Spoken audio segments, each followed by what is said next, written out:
Je m'appelle Pierre Moreau, et à 3h07 du matin, au 14e étage d'un hôtel de Nice, mon beau-fils a défoncé ma porte à coups de pied. Puis ma femme s'est avancée et a chuchoté comme si c'était moi, le problème. Donne-lui simplement ce qu'il veut. Pendant une seconde, je n'ai pas pu bouger. Pas parce que j'avais peur de Julien.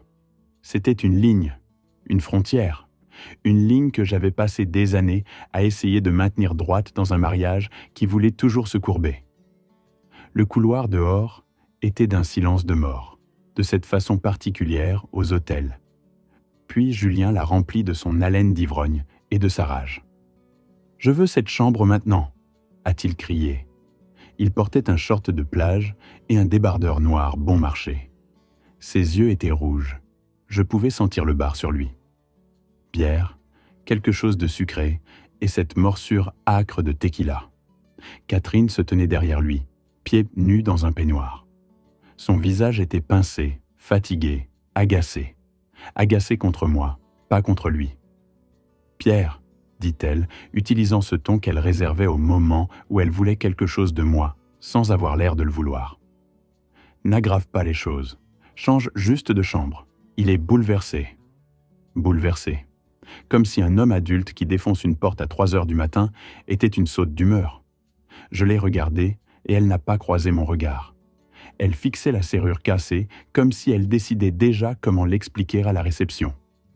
Julien a pointé du doigt derrière moi, vers ma chambre, vers le lit king size près de la fenêtre. Les rideaux étaient à demi ouverts. Dehors, Nice brillait, lampadaire, point lumineux de voitures en mouvement, la ligne noire de la Méditerranée au loin. « Celle-là, » dit Julien, « c'est la chambre que je prends. »« C'est notre chambre, » dis-je, et ma voix me sembla étrange. Trop calme, trop plate. La bouche de Julien se tordit. Plus maintenant. Catherine m'a enfin regardé, et ses yeux avaient ce mélange familier de pression et de pitié.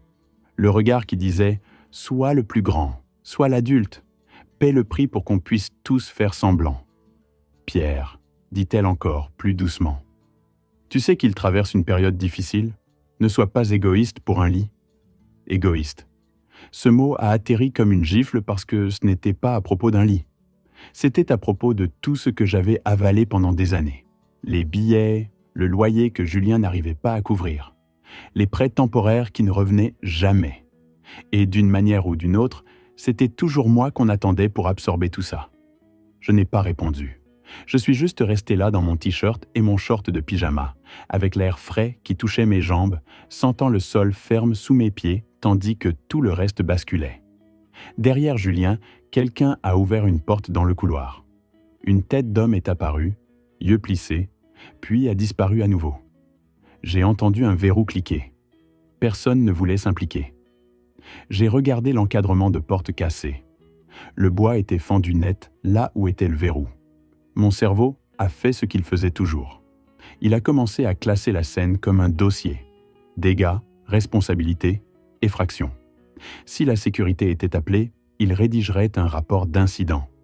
Il noterait qui était enregistré dans la chambre. Il vérifierait les caméras. Il vérifie toujours les caméras. J'avais passé 30 ans à lire les petits caractères d'accident que les gens juraient ne pas être de leur faute. J'avais audité des réclamations d'ouragans, d'incendies de cuisine et de chutes dans les allées d'épicerie. Les gens pouvaient pleurer et crier tant qu'ils voulaient. La paperasserie s'en fichait. Je suis allé à la commode, j'ai ouvert le tiroir du haut et j'ai sorti mon petit carnet noir. J'ai cliqué mon stylo Parker, un vieux stylo argenté que mon père m'avait donné quand j'avais été promu, et j'ai écrit 3h07. Julien a défoncé la porte, exigé la chambre, Catherine présente. Julien a cligné des yeux vers moi. « Qu'est-ce que tu fais ?»« Je me souviens ?» dis-je. Les sourcils de Catherine se sont froncés. « Pierre, ne fais pas ça, allez !» Elle détestait toujours quand je devenais silencieux comme ça, quand je devenais procédural. Elle aimait les émotions qu'elle pouvait diriger. Mon silence était un mur qu'elle ne pouvait pas escalader. Julien s'avança, torse bombé. « Bouge, je la prends. » Je l'ai regardé longuement. J'ai pensé à l'attraper par le col et le pousser dans le couloir. J'ai pensé à élever la voix. J'ai pensé à combien ça serait satisfaisant pendant peut-être 10 secondes. Et puis, j'ai pensé aux caméras.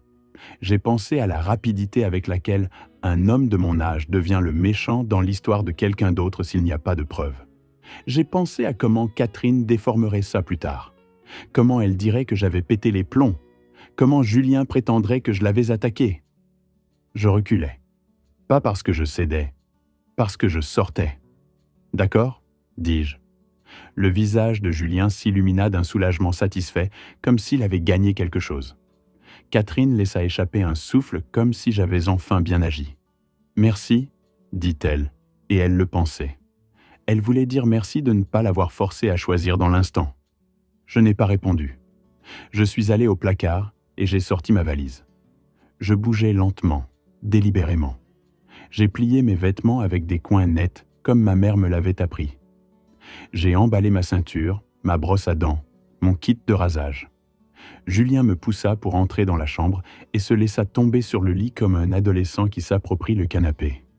Il enleva ses tongs et rit tout seul. Je pouvais entendre l'océan au loin quand la climatisation s'arrêtait. Un faible bruissement derrière le bruit de la ville. Je pouvais aussi entendre mon rythme cardiaque, stable et fort. Catherine traînait dans l'embrasure de la porte, bras croisés, me regardant faire ma valise. Elle n'offrit pas d'aide. Elle ne s'excusa pas. « Tu fais du théâtre » dit-elle. « C'est une nuit. »« Une nuit » répétai-je, et ma voix resta égale. « Bien sûr. » J'ai fermé la valise, je l'ai prise, et je suis passé devant elle dans le couloir. La moquette sous mes pieds nus semblait plus rugueuse là-bas. Les lumières du couloir étaient tamisées, jaunâtres, réglées bas pour garder les choses calmes. Le calme semblait insultant. Catherine me suivit de 2 pas. « Où vas-tu » Je me tournai pour lui faire face. Julien riait déjà dans la chambre derrière elle. Je voulais dire 100 choses. Je voulais lui dire que j'avais passé des années à être l'adulte dans une maison qui continuait à récompenser la cruauté enfantine. Je voulais lui dire qu'un homme ne peut se plier que tant de fois avant de rester plié. Au lieu de ça, j'ai dit « quelque part avec un verrou ». Sa bouche s'ouvrit. Pendant une seconde, j'ai vu une vraie offense dans ses yeux. Pas de culpabilité, pas d'inquiétude, de l'offense. « Pierre », commença-t-elle. Je n'ai pas attendu la suite. Je suis parti vers l'ascenseur avec ma valise qui roulait derrière moi. La porte cassée béant toujours comme une blessure là-bas. L'ascenseur arriva avec un ding doux. La porte glissa. Je suis entré et j'ai appuyé sur le bouton du hall. Alors que les portes se fermaient, le visage de Catherine fut la dernière chose que je vis. Debout dans le couloir, enveloppée dans un peignoir, me regardant comme si je venais de l'embarrasser en public. L'ascenseur descendit en douceur, les numéros d'étage défilant. 14, 13, 12. Mon téléphone vibra une fois dans ma poche. Un SMS de Catherine. « Ne fais rien de stupide. » J'ai fixé ces mots.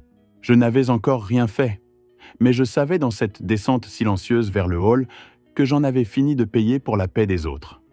Et je savais aussi autre chose, quelque chose de plus froid et plus clair que la colère. Quand on défonce une porte, on ne peut pas décider de ce qui arrive ensuite.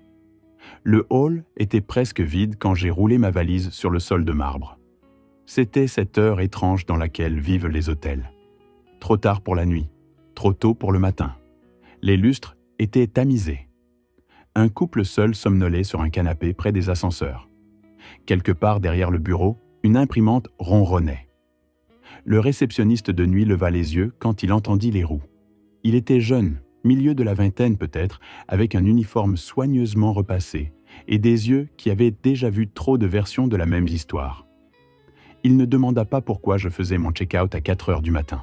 « Bonjour, monsieur. » Je me suis arrêté au bureau et j'ai posé ma valise bien droite. J'ai senti son poids dans ma main, la réassurance solide de quelque chose qui était encore à moi à porter.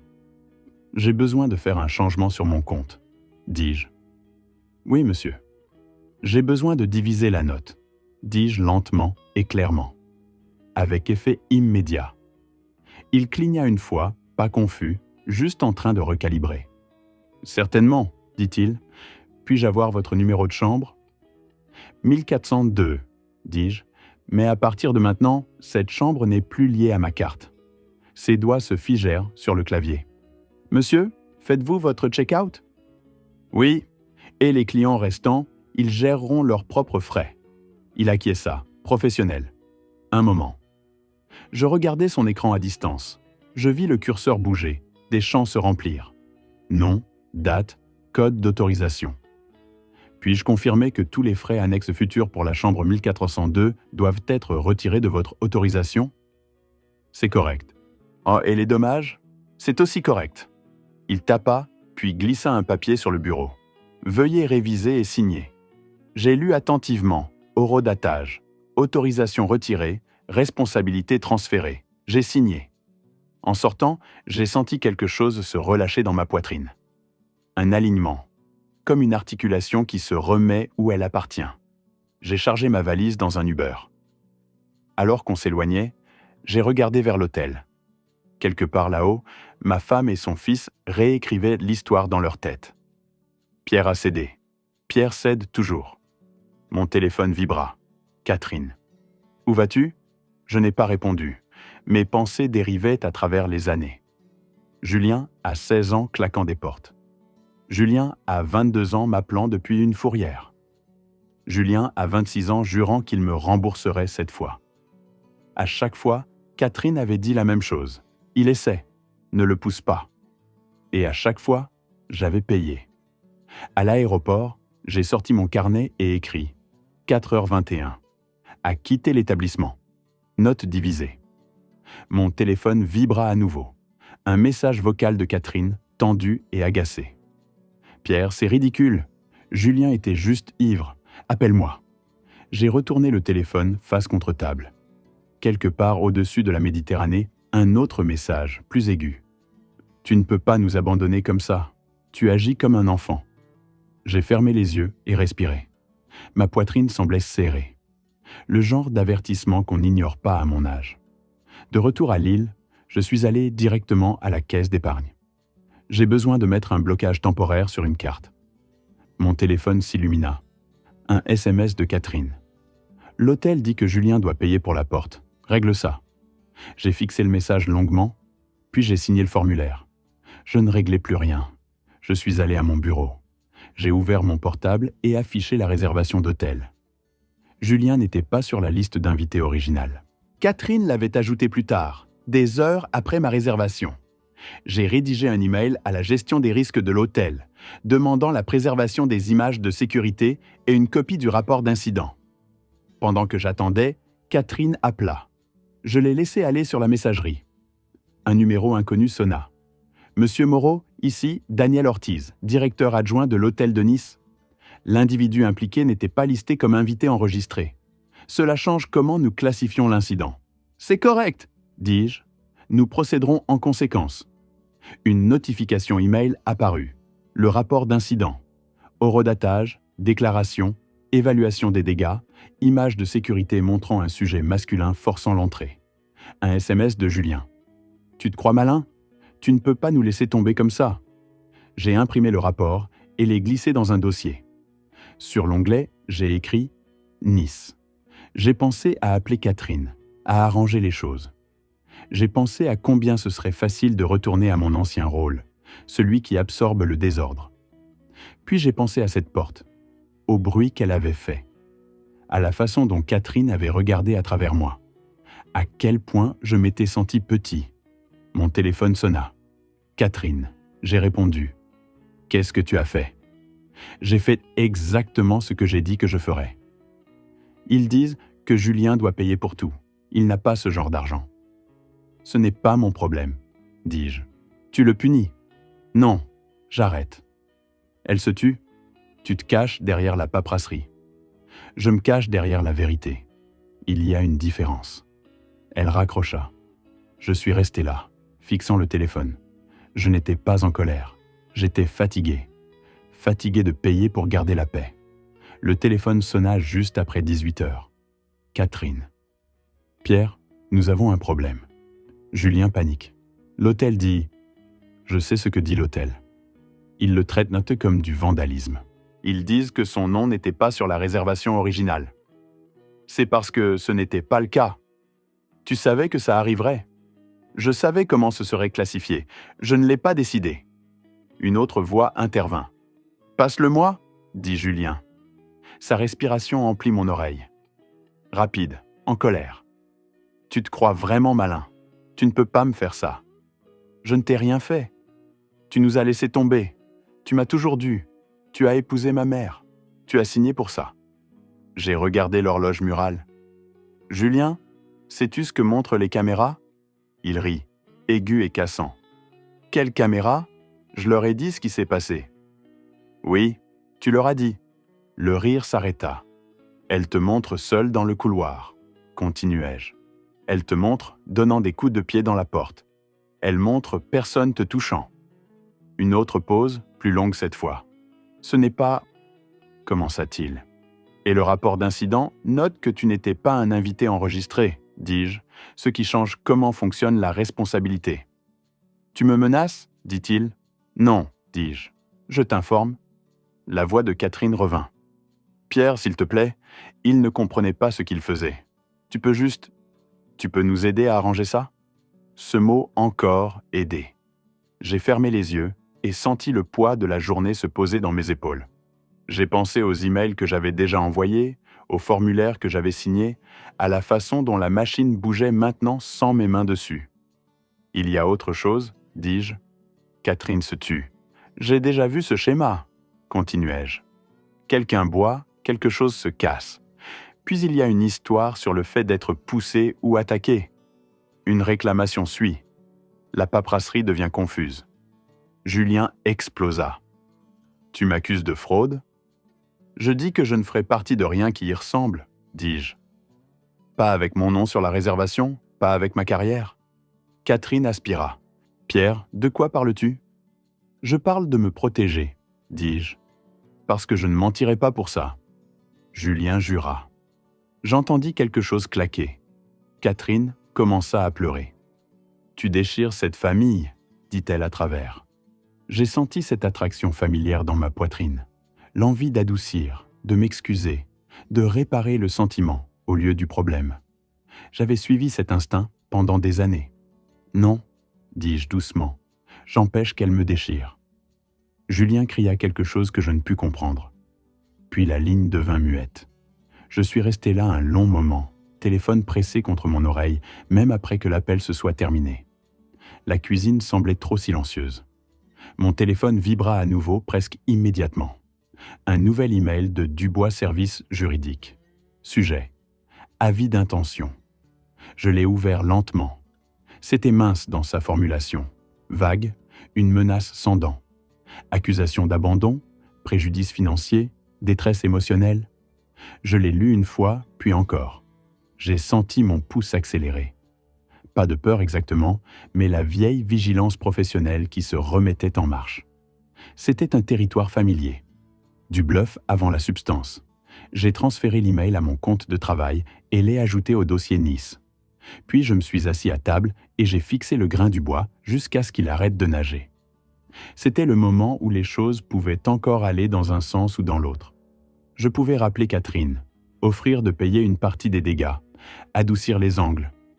Je pouvais rendre tout ça plus silencieux. Mais plus silencieux avait un coût. Il en avait toujours. J'ai ouvert mon carnet et écrit encore une ligne. 18h42. Menace légale reçue. Aucune réponse envoyée. J'ai rebouché le stylo et l'ai posé. Dehors, le ciel au-dessus de l'île prenait cette couleur grise terne du nord. Quelque part dans la rue, une porte de garage grinça en se fermant. La vie normale qui continue. Je ne me sentais pas victorieux. Je me sentais clair. Et la clarté, j'apprenais, était bien plus dangereuse que la colère. Au moment où Catherine et Julien revinrent de Nice, l'histoire avait déjà commencé à marcher sans eux. C'est comme ça que ça marche dans un endroit comme l'île. Vous n'avez pas à dire quoi que ce soit à qui que ce soit. Vous arrêtez juste de les corriger et la vérité trouve ses propres chaussures. Je l'ai découvert le matin après leur atterrissage quand je suis allé chez Auchan pour les courses. J'étais debout dans l'allée café quand j'ai entendu mon nom. Pierre. Je me suis retourné. C'était Paul Hendricks de l'église, fin soixantaine, machiniste retraité. Nous nous étions assis à 3 bancs de distance pendant des années, sans jamais dire beaucoup plus que bonjour. Bonjour, dis-je. Il acquiesça, yeux doux mais curieux. Catherine est rentrée? Oui, dis-je, tard hier soir. Il hésita. Cette pause me dit tout. Voyage difficile ? Demanda-t-il. J'ai atteint dans la poche de ma veste, sorti le rapport d'incident plié et le lui ai tendu. Je n'ai pas expliqué. Je n'ai pas ajouté de contexte. J'ai juste laissé le papier parler. Il l'a lu lentement. Sa mâchoire se serra, pas de colère, mais de reconnaissance. Dit-il finalement. Eh bien, ça c'est quelque chose. Il me l'a rendu. Désolé que tu aies dû gérer ça. Merci, dis-je. C'était tout. Pas de commérage, pas de jugement, juste de la reconnaissance. À midi, j'ai reçu un SMS d'un numéro que je n'avais pas vu depuis des années. Tu as fait ce qu'il fallait. Muriel, auxiliaire des anciens combattants. Le soir, Catherine rentra à la maison. Elle laissa tomber sa valise dans le couloir et resta là comme si elle ne reconnaissait pas l'endroit. La maison était propre, silencieuse, exactement comme je l'avais laissée. « On doit parler, dit-elle. Après le dîner, dis-je. Elle ricana.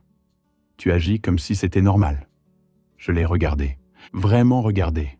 Elle avait l'air fatiguée, usée, plus âgée qu'elle ne l'était à Nice.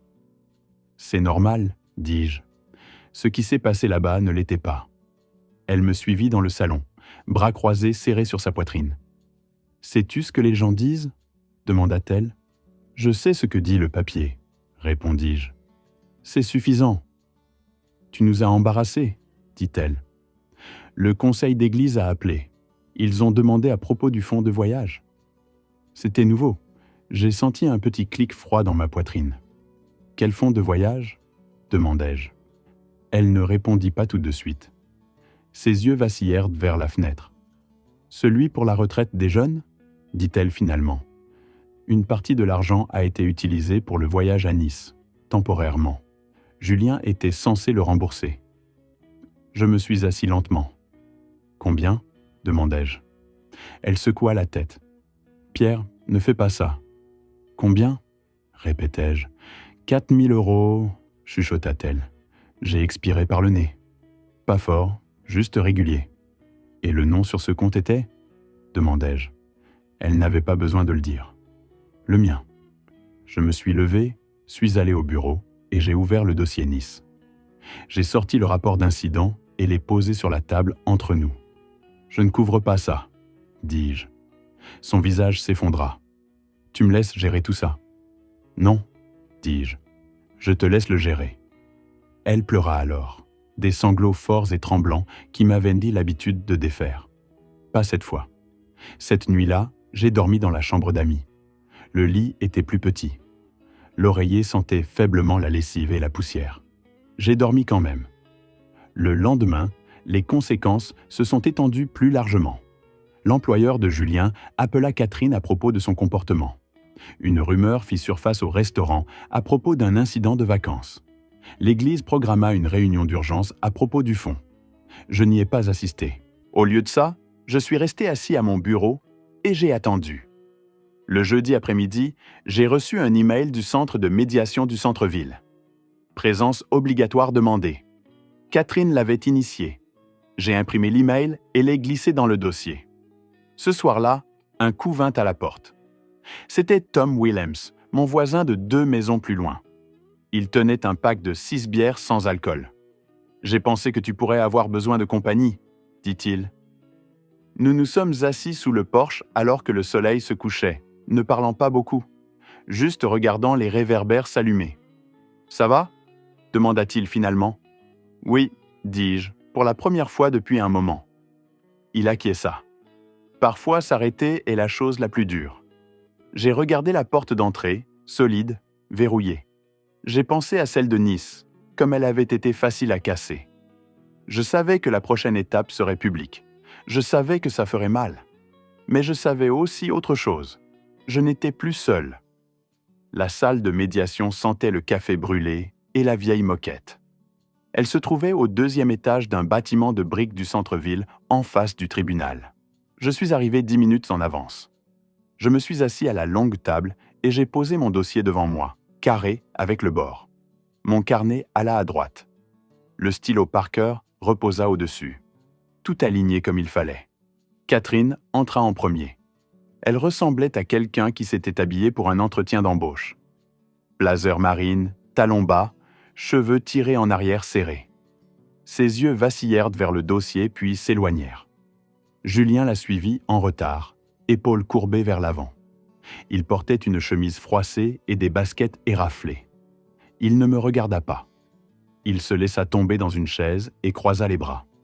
La médiatrice se présenta, expliqua les règles de base, demanda à tout le monde d'être respectueux.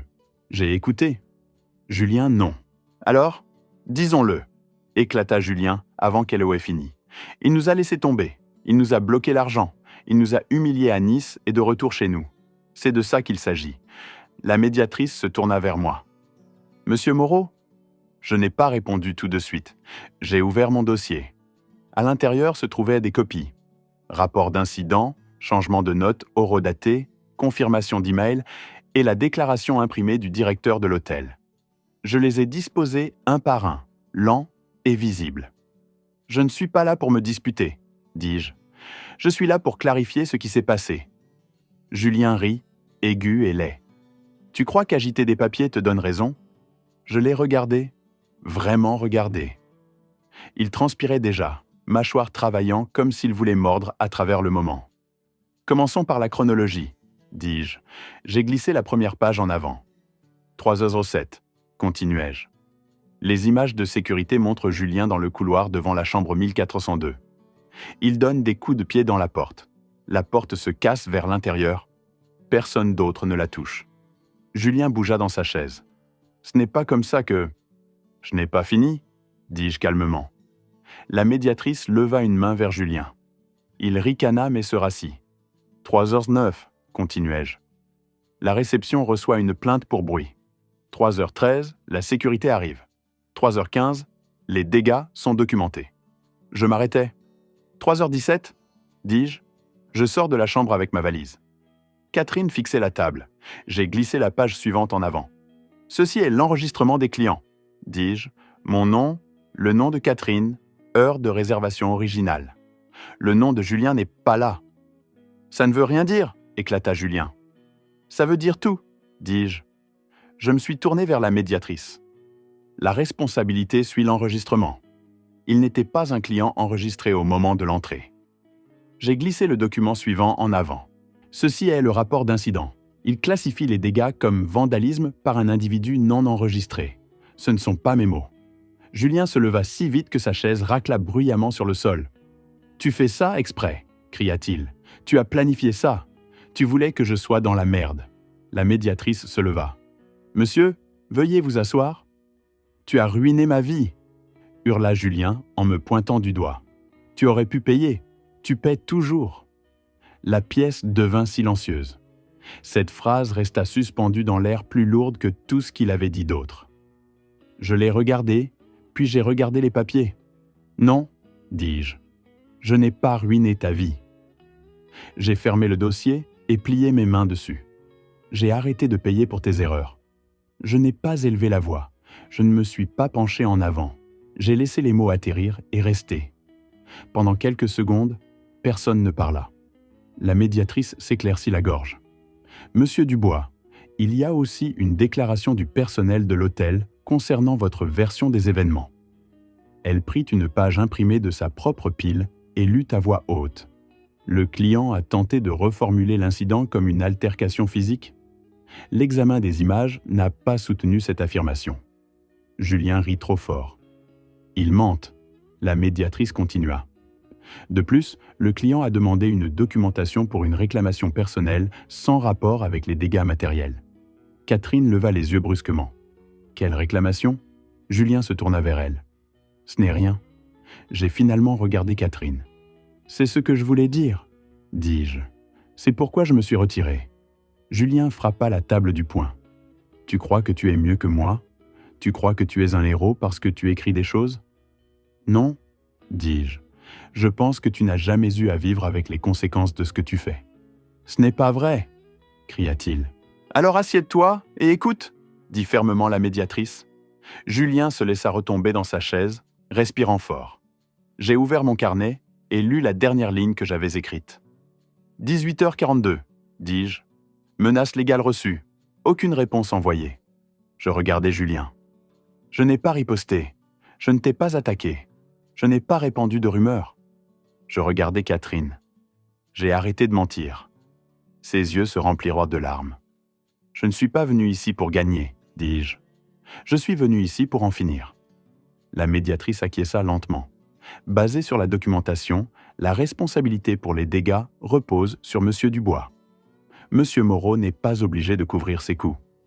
Julien laissa échapper un son étranglé quelque part entre un rire et un sanglot. Catherine chuchota « Pierre ». Je me levai. « C'est là que se termine mon implication », dis-je. Financièrement, légalement, émotionnellement. J'ai pris mon dossier et mon carnet, glissé le stylo dans ma poche. Alors que je marchais vers la porte, Julien cria derrière moi. « Tu crois que ça te rend fort ?» Je me suis arrêté avec ma main sur la poignée. Je ne me suis pas retourné. « Je pense que ça me rend libre », dis-je. Puis, j'ai ouvert la porte et suis sorti dans le couloir, laissant le bruit derrière moi. La maison semblait différente après la médiation. Pas vide, plus propre, comme une pièce après qu'on ait déplacé les meubles et que la poussière est enfin assez reposée pour qu'on puisse voir le sol. Catherine ne rentra pas cette nuit-là. Elle envoya un SMS disant qu'elle restait chez une amie de l'église. Je répondis par un simple « D'accord ». Dans les jours qui suivirent, j'ai fait ce que j'avais toujours fait de mieux. J'ai fait des listes. Comptes à séparer, autorisations à fermer, paiements automatiques à annuler. Je ne l'ai pas précipité. Je ne l'ai pas traîné.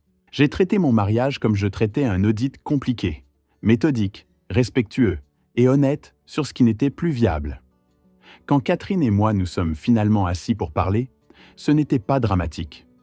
Pas de cris, pas d'accusations, juste deux personnes réalisant la même vérité depuis des bouts différents de la table. « Je ne sais plus qui tu es », dit-elle doucement. J'acquiesçai. Moi si, c'était le moment où nous avons toutes les deux compris qu'il n'y avait pas de réparation possible pour ça. On peut réparer une porte. On ne peut pas réparer une frontière une fois qu'elle a été franchie et niée. Le divorce fut propre. Pas de théâtralité de tribunal, pas de dépenses de vengeance, juste des signatures, des dates et un transfert final qui semblait plus comme un soulagement qu'une perte. Julien ne m'a plus jamais parlé. Je n'ai pas pris contact. Quelques semaines plus tard, je me suis assis avec mon conseiller retraite, même gars que je voyais depuis des années. Même bureau, même photo encadrée de ses enfants sur le bureau. « Tu sais, » dit-il en tapant sa calculatrice, « avec ces changements, tu pourrais te retirer plus tôt que prévu. »« Combien plus tôt ?» demandai-je. Il sourit. « 4, peut-être 5 ans ?» J'ai pensé à ça longtemps. 5 ans de matin sans tension. 5 ans sans attendre la prochaine crise. 5 ans achetés non pas avec des heures supplémentaires ou de la chance, mais avec la simple décision d'arrêter de payer pour le chaos. Par un dimanche matin silencieux, je me suis assis dans mon salon avec une tasse de café noir.